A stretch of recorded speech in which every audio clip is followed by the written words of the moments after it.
Baik, kita mulai. Bismillahirrahmanirrahim. Assalamualaikum warahmatullahi wabarakatuh. Ya, hari ini kita sudah masuk pertemuan ke 13 ya. Pertemuan 13 berarti sebentar lagi UAS. Ya, nanti UAS ini pertemuan ke 16. Berarti kurang lebih tiga kali pertemuan lagi. Pertemuan 13, 14, 15. Dan nanti pertemuan ke-16 adalah UAS. Nah, hari ini melanjutkan materi kita yang pekan kemarin terkait dengan fikih haji. Ya. Kalau kemarin lebih kepada hukum-hukum terkait dengan haji. Nah, sekarang kita masuk kaitannya dengan teknis ya. Teknis pelaksanaan haji, kurang lebih daftar isinya ini banyak ya.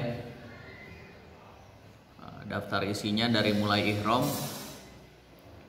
kemudian nanti seperti apa pelaksanaan haji, sampai terakhir kaitannya dengan tawaf wada. Ini semuanya berbicara terkait dengan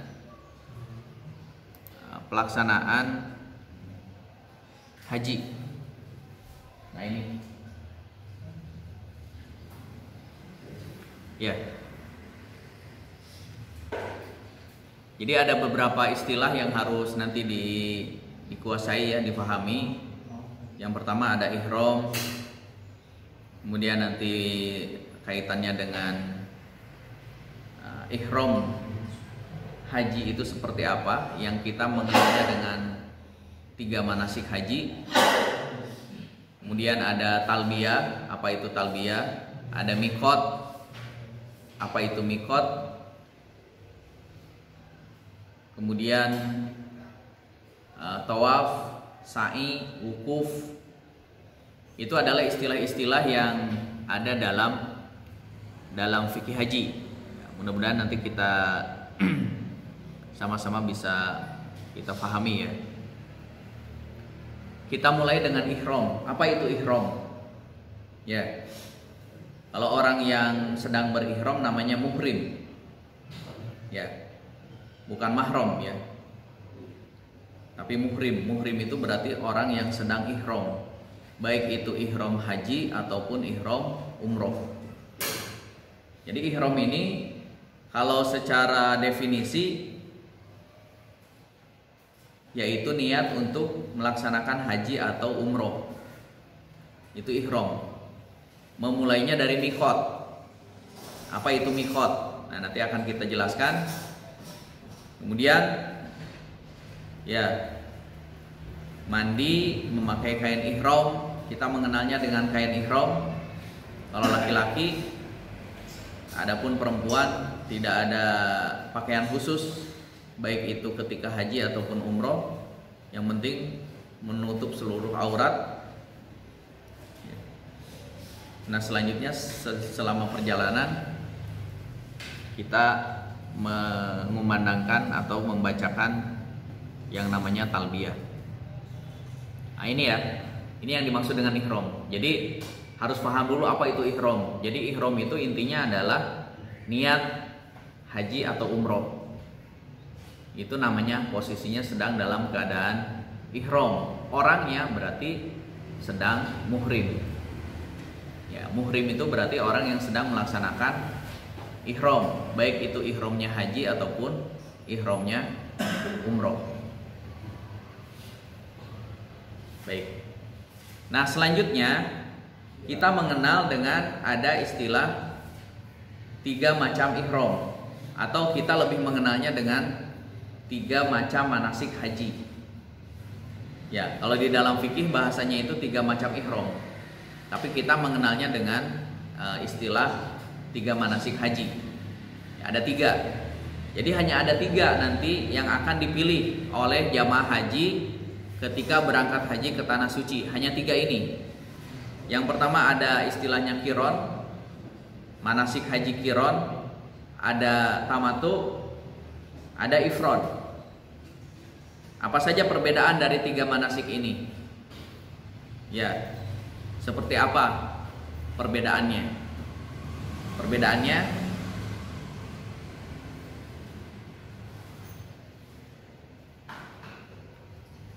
nah, jadi perbedaannya seperti ini.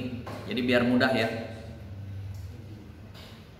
Jadi kalau qiron itu berarti haji dan umroh secara sekaligus.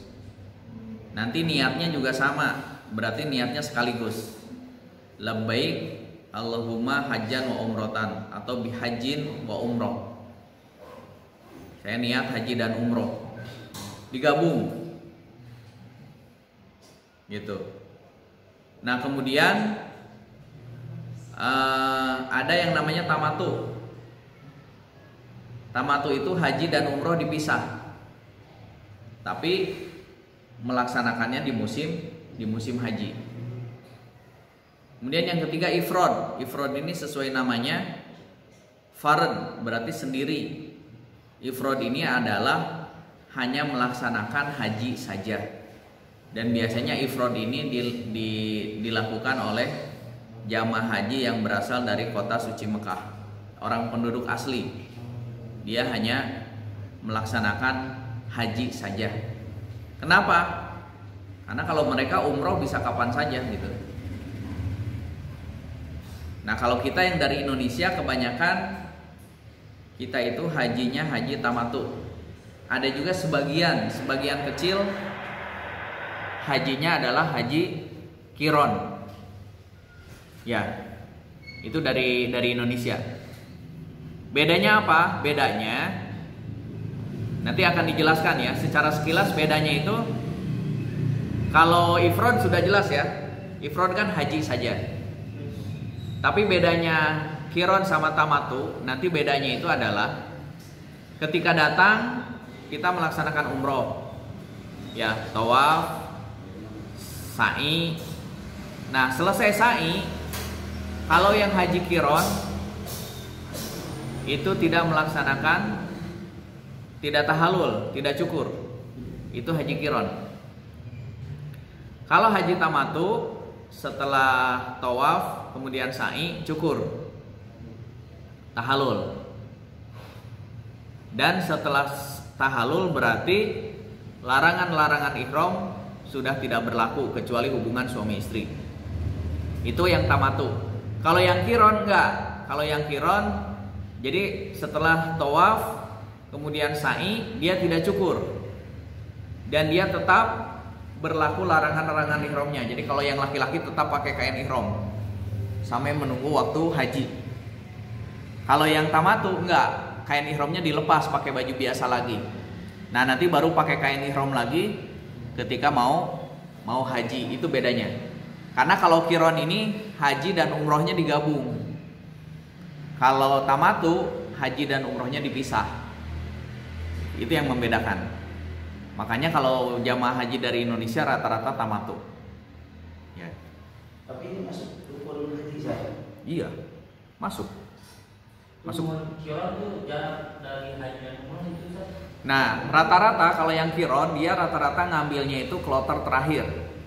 Kalau dari Indonesia, jadi gelombang terakhir, gelombang kedua biasanya. Kloter terakhir biasanya kan H-3 atau H-5. Pelaksanaan haji itu kan mulainya nanti tanggal 8 Zulhijjah. Pelaksanaan haji mulainya tanggal 8 Zulhijjah. Biasanya kalau yang haji qiron itu rata-rata yang kloter terakhir, yang baru nyampe di Mekahnya itu tanggal 5. Tanggal 5 Zulhijjah. Jadi dia selesai sa'i, selesai tawaf, selesai sa'i, dia tetap pakai pakaian ihram, berarti nunggu kurang lebih berapa hari? 5, 6, 7 ya. 7 hari ya. 3 hari. 3 hari pakai kain ihram, kemana-mana pakai kain ihram. Kebayang ya? Kalau yang laki-laki. Yang laki-laki kan nggak boleh pakai pakaian dalam ya. Celana dalam juga kan nggak boleh pakai pakaian yang berjahit. Kebayang gitu. Nah, dingin kedinginan gitu kan. Kebayang kan di hotel AC kan. Makanya jarang dari Indonesia itu qiron. Walaupun ada sih sebagian kecil tapi jarang. Kebanyakan tamatu, karena tamatu itu dianggap lebih memudahkan khususnya bagi kita jamaah dari Indonesia. Ya datang umroh, tawaf, sa'i, tahallul, selesai. Kain ihramnya dilepas, pakai pakaian biasa lagi. Jadi kemana-mana sambil menunggu waktu haji ya pakai pakaian biasa. Baru nanti pakai kain ihram lagi ketika mau haji. Ini ya perbedaan tamatu, qiran dan ifrad. Selanjutnya talbiyah. Ya, apa itu talbiyah? Talbiyah ini adalah bacaan ya. Bacaan yang kita baca ketika mulai akan melaksanakan ihram, baik itu ihram haji ataupun ihram umroh. Jadi selama perjalanan kita disyariatkan untuk membaca talbiyah.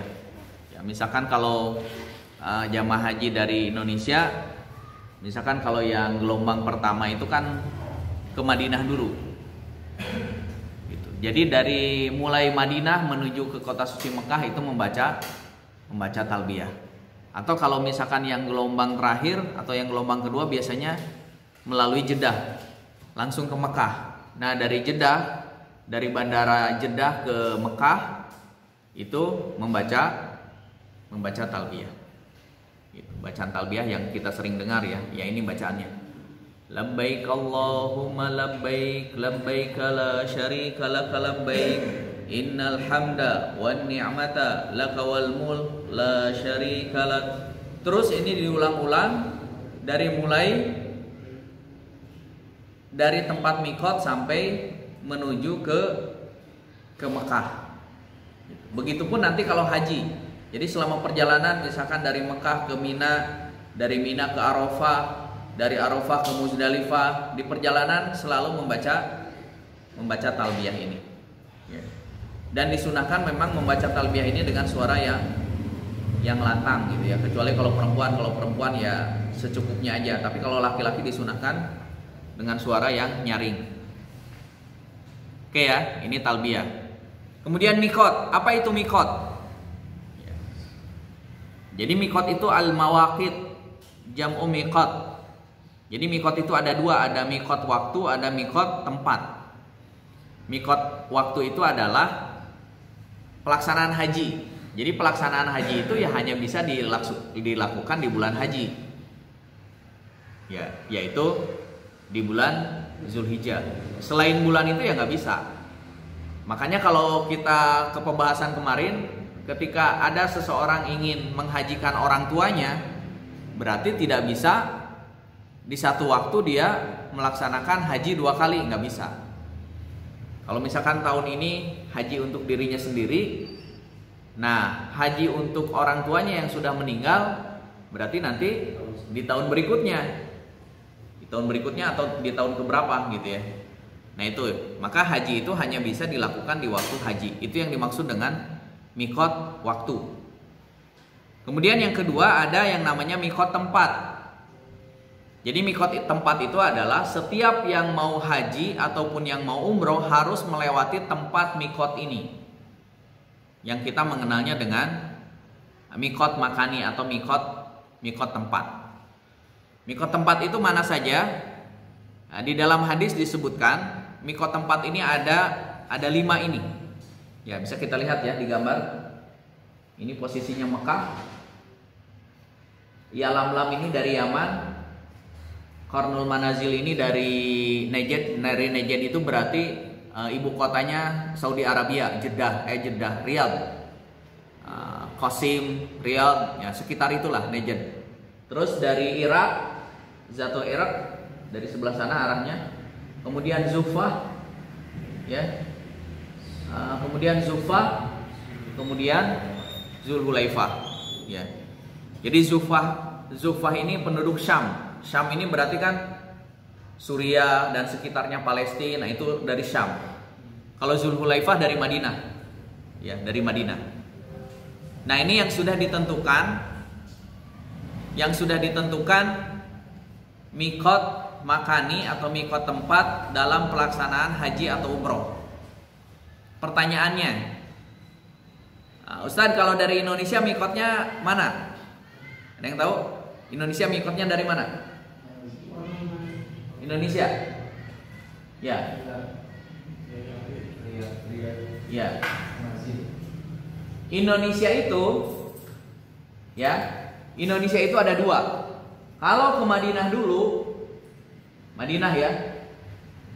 Kalau ke Madinah dulu berarti itu tuh yang paling jauh. Ya. Itu berarti mikotnya nanti dari Madinah.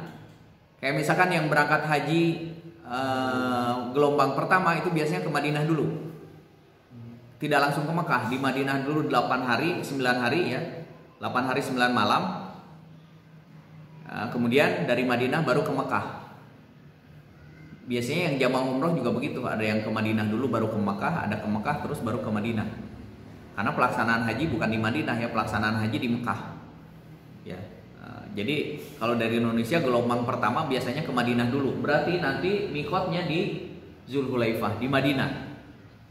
Nah kalau gelombang kedua, dari mana mikotnya jamaah haji dari Indonesia? Ya, situ Qarnul Manazil. Ya, jadi Indonesia itu dari sini arahnya. Jadi ini kalau pesawat Indonesia itu dari sini. Set gitu kan. Tapi karena di Mekah ini tidak ada bandara, jadi ke Jeddah dulu karena bandaranya di Jeddah.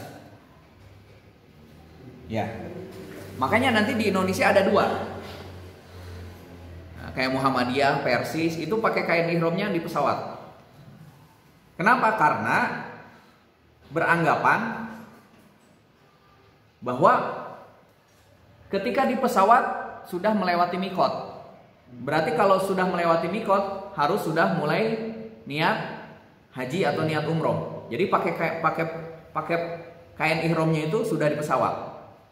Biasanya disiasati ya, pakai celana dulu, nanti pas di pesawat tinggal diporosotkan gitu. Tapi kan sudah pakai kain ihram. Biasanya gitu. Tapi memang ada juga fatwa dari Saudi boleh mikotnya di Jeddah. Maka sebagian jamaah haji ataupun umroh dari Indonesia baru pakai kain ihramnya itu adalah di Jeddah. Gitu. Itu fatwa ya. Nah, fatwa Saudi, jadi boleh mikotnya dari Jeddah. Baru pakai kain ihramnya di Jeddah. Tapi niatnya sudah di pesawat. Kenapa? Karena sudah melewati mikot, yaitu Qarnul Manazil. Ya. Itu terkait fatwa itu hanya untuk di Asia atau di mana saja? Berlaku buat semua. Iya. Dari negara-negara lain juga. Khususnya yang memang lewat dari sini, lewat Qarnul Manazil. Kalau dari Yaman ya dari Yaman langsung. Dari Irak berarti langsung dari Irak. Atau dari yang Syam tuh, Zuhfah berarti dari Zuhfah. Khusus yang ini aja, yang Qarnul Manazil. Jadi yang melewati mikot Qarnul Manazil ya ada dua. Ada yang memang pakai kain ihramnya itu sudah di atas pesawat.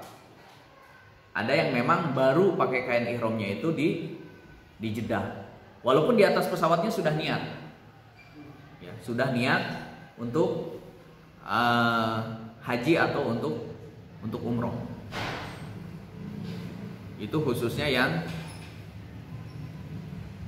yang memang ke Mekah terlebih dahulu. Kenapa seperti itu? Karena ada ketentuan di sini ya, ada ketentuan kaitannya mikot. Jadi kalau misalkan kita melaksanakan haji atau umroh melewati mikot, itu berarti sudah berlaku larangan-larangan ihram. Kita sudah niat, kalau yang laki-laki berarti sudah pakai kain ihram, ya sudah berlaku. Kalau tidak melewati yang tadi, yang 5 mikot tadi, maka dia harus kembali lagi sampai melewati mikot tersebut. Kalau tidak melewati mikot tersebut, berarti dia harus membayar dam. Bayar dam itu dendanya 1 ekor kambing.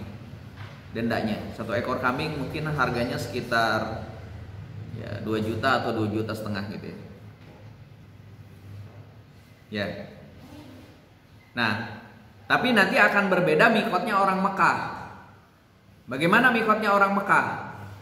Mikotnya orang Mekah kalau melaksanakan haji, mikotnya adalah di tempat tinggalnya masing-masing di Mekah. Itu kalau haji, jadi langsung. Tapi kalau umroh, makanya yang tamatu itu, kalau yang tamatu ya, jadi tamatu itu tidak keluar Mekah dulu kemudian ngambil mikot, tidak, langsung kan dari hotel masing-masing. Jamaah haji kita dari Indonesia karena hajinya tamatu, langsung dari hotelnya masing-masing mandi pakai kain ihram langsung menuju ke Mina. Itu karena haji. Tapi kalau umroh ya, makanya di sini dijelaskan bagi jamaah penduduk Mekah kalau mau umroh dia harus keluar dulu dari Mekah. Keluar dulu dari Mekah, yang paling dekat itu Tanim. Ya, itu yang paling dekat. Tanim sekitar 6 kilo kalau nggak salah ya. 6 kilo. Jadi keluar dulu dari kota suci Mekah menuju Tanim. Di Tanim itu ada masjid namanya Masjid Aisyah. Karena dulu Aisyah itu waktu mau melaksanakan umroh, dia pergi dulu ke Tanim. Ya, ada yang agak jauh sedikit yaitu Ji'ronah ini 2 kali lipat kalau nggak salah sekitar 15 kilo gitu dari kota suci Mekah keluar dulu. Nah itu mikotnya orang Mekah. Baik. Nah apa yang harus dilakukan ketika mikot? Ketika ihram di mikot, ya. Intinya sih kata kuncinya bersih dari najis, mengganti pakaian, kemudian sholat sunnah 2 rakaat. Itu intinya.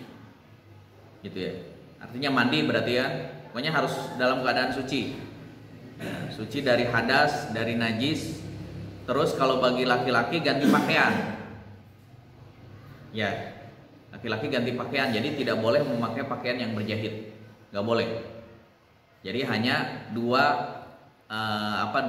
lembar atau 2 helai kain ihram untuk yang bawah dan yang untuk yang atas, itu khusus laki-laki.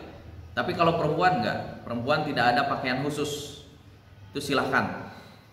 Ya, mau warna apa saja tidak ditentukan kalau perempuan. Walaupun rata-rata biasanya kalau dari Indonesia pakaiannya juga sama, jadi pakaiannya putih. Tapi kalau dari negara-negara lain biasanya enggak pakai pakaian putih. Ya. Kebanyakan malah pakai pakaiannya hitam yang perempuan ya. Intinya tidak ada ketentuan khusus kalau untuk pakaian perempuan, yang penting menutup aurat. Kemudian setelah itu sholat sunnah 2 rakaat. Ya. Kemudian di sini berkaitan dengan bersih itu kan memotong kuku, cukur segala macam. Kenapa? Karena kalau setelah ihram ini tidak boleh. Tidak boleh potong kuku, tidak boleh cukur rambut dan lain sebagainya. Nanti ada larangan-larangan ihram. Ini tidak boleh. Kemudian membaca niat haji dan umroh. Ya. Ini niatnya labbaik Allahumma hajjan. Kalau haji, kalau umroh labbaik Allahumma umrotan. Kalau haji dan umroh yang kiron tadi berarti labbaik Allahumma bihajjin wa umroh. Atau labbaik Allahumma hajjan wa umrotan. Itu kalau yang kiron. Kalau tamatu ya satu-satu. Ketika datang atau ketika di mikot, ini karena mau umroh untuk haji, berarti labbaik Allahumma umrotan niatnya. Nah, kalau sudah niat seperti itu, berlakulah larangan-larangan ihram. Ya, ini kurang lebih larangan-larangan ihram. Tidak boleh melakukan hubungan suami istri, tidak boleh melakukan khitbah atau akad nikah, tidak boleh potong kuku, tidak boleh memakai minyak wangi dan lain sebagainya. Tidak boleh kalau laki-laki tidak boleh ditutup kepalanya pakai topi atau pakai peci, nggak boleh. Gitu ya. Biasanya suka lupa tuh jamaah haji tuh. Di kokopeah gitu, udah pakai kain ihram, tapi bawahnya di sepatu, di kaos kaki gitu. Di sepatu, di kaos kaki, terus di ininya biasa pakai peci, tapi pakai kain ihram. Nah, biasa kakek-kakek biasanya suka lupa gitu. Padahal itu sudah dalam kondisi ihram. Nah itu nggak boleh. Kaos kaki kan nggak boleh, sepatu nggak boleh, berarti pakai sendal. Ya sendalnya sendal jepit kayak gitu ya. Walaupun ada fatwa ya boleh sendal yang memang itu juga ada jahitnya, tapi selama masih bisa diupayakan sendal yang tidak berjahit, sendal-sendal yang model-model plastik gitu ya, atau sendal jepit itu kan, nah, itu kan tidak berjahit gitu ya. Nah, ini intinya ini tidak boleh. Ini yang pakaian berjahit dan lain sebagainya, topi dan lain sebagainya, ini khusus untuk laki-laki. Kalau perempuan enggak ya, enggak berlaku itu. Jadi dari yang nomor 8, nomor 9 ini khusus bagi laki-laki ya. Tapi yang 1 sampai 7 ya laki-laki perempuan sama. Nah, yang dibolehkan apa? Nah, yang dibolehkan adalah misalkan jam tangan, terus tas pinggang ya. Tas pinggang itu kan berjahit, tapi boleh. Diperbolehkan. Kenapa? Karena itu untuk menyimpan dompet, menyimpan HP, menyimpan identitas gitu ya. Kartu identitas, paspor dan lain sebagainya gitu ya. Kacamata, payung ini boleh gitu ya. Mandi boleh. Ya, mandi boleh tetapi tidak boleh pakai minyak wangi gitu ya. Termasuk sabun kan wangi ya. Jadi mandinya hanya untuk menghilangkan keringat saja. Intinya tidak memakai wewangian. Nah, ini yang diperbolehkan termasuk dibalut ya, ketika sakit misalkan ada yang berdarah dibalut itu boleh. Ya. Baik. Nah, ini batas kota suci Mekah ya. Jadi dari dulu ya kota suci Mekah itu areanya segitu-gitu aja gitu ya. Misalkan dari tadi ya Tanim 6 kilo, selatan itu ada Abah namanya 12 kilo. Nah, Ji'ronah tadi yang saya sebutkan, biasanya jamaah umroh itu mikotnya kalau nggak di Tanim di Ji'ronah agak jauh sedikit, sekitar 14 kilo. Atau di perbatasan baratnya adalah 15 kilo, Sumaisi ya. Begitu ya. Ini Madinah juga sama ya. Jadi ada di selatan itu ada gunung atau Jabal Air ya, jaraknya 8 kilo. Jabal Sur 8 kilo. Kemudian daerah Quba ya, Quba itu sebelum kota suci Madinah, dan daerah baratnya adalah Masjid Qiblatain. Nah, ini biasanya kalau ke Mekah ini mulai masuk area Mekah, Masjidil Haram itu ada tanda ini, ya, ada tanda semacam Quran, ya, tugu gitu, melewati. Ini berarti sudah mulai masuk batas tanah haram Mekah ya, Mekah. Nah, di sini juga biasanya kalau non Muslim kan nggak bisa masuk sini, non Muslim itu dibelokin. Karena yang boleh masuk ke kota suci Mekah hanya Muslim saja. Ya, ini kurang lebih seperti itu. Nah, jadi kalau secara urutan, kalau umroh itu tadi ya setelah ihram dari mikot, kemudian masuk ke kota suci Mekah, kemudian masuk ke Masjidil Haram melalui Babus Salam ya, pintu As-Salam. Kemudian harus dalam kondisi suci. Kenapa? Karena kita mau tawaf. Jadi biasanya kalau saya bimbing jamaah haji atau jamaah umroh, biasanya berhenti dulu sebelum masuk Masjidil Haram.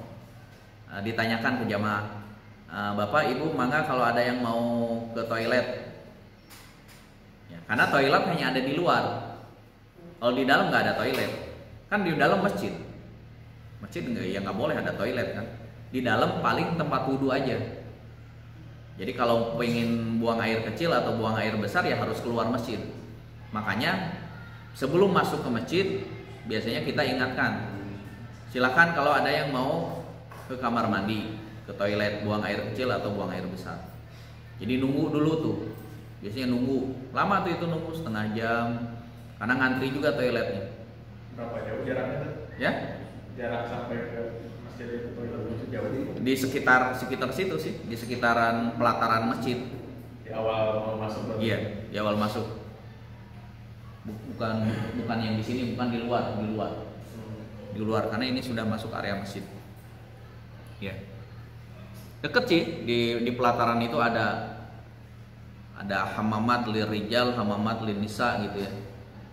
Ada toilet laki-laki, ada toilet perempuan, ada besar gitu ya. Cuman karena jamaah haji atau jamaah umroh banyak ya biasanya ngantri gitu, saking banyaknya. Ya. Itu kalau yang mau buang air kecil atau buang air besar. Kalau mau wudhu nggak apa-apa, di dalam aja. Banyak tempat wudhu di dalam. Kalau untuk hanya sekedar wudhu.